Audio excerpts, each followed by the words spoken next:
Tehdään kevyt noin 3-4 minuutin mittainen taukojumppa.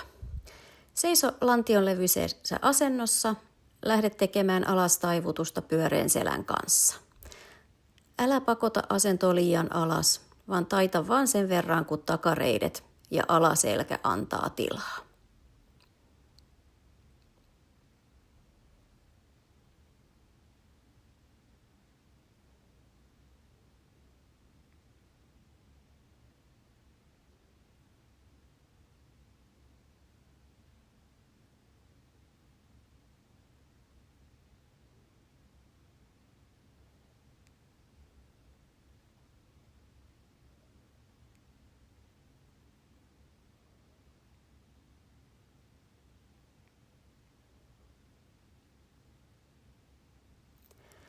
Pysäytä seuraavaksi liike ylhäällä.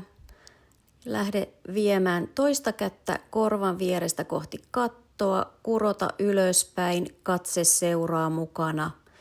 Venytä toista kättä kohti lattiaa ja rauhallista tahtia vuoropuolin.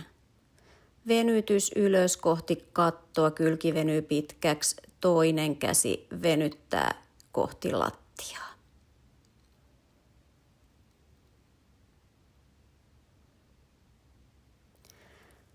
Nosta seuraavaksi kädet suoraan eteenpäin hartioiden levyisesti.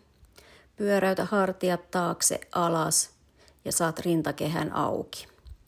Lähde nyt viemään toista kättä taaksepäin kyynärpää edellä, ihan kuin virittäisit jousipyssyä. Kun pääset sinne taakse, pyöräytä käsi takakautta ylös, ympäri ja eteen. Saat tosi hyvän liikkeen sinne olkapäiden seudulle. Ja vaihda puoli joka toiston jälkeen.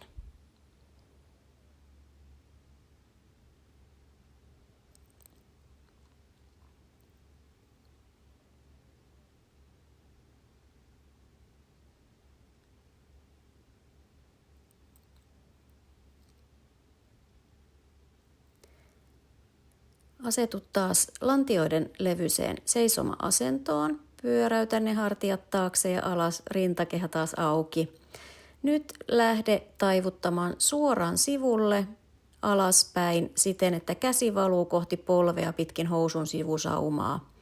Ja pyri pitämään lantiopaikoillaan, jotta saat hyvän venytyksen kylkiin.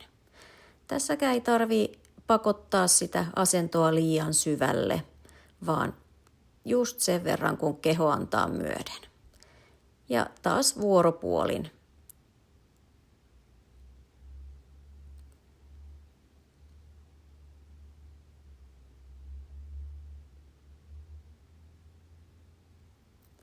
Loppuu vielä hartioiden pyöräytyksiä. Ensin etukautta taakse isoa ympyrää ja sen jälkeen takakautta eteen.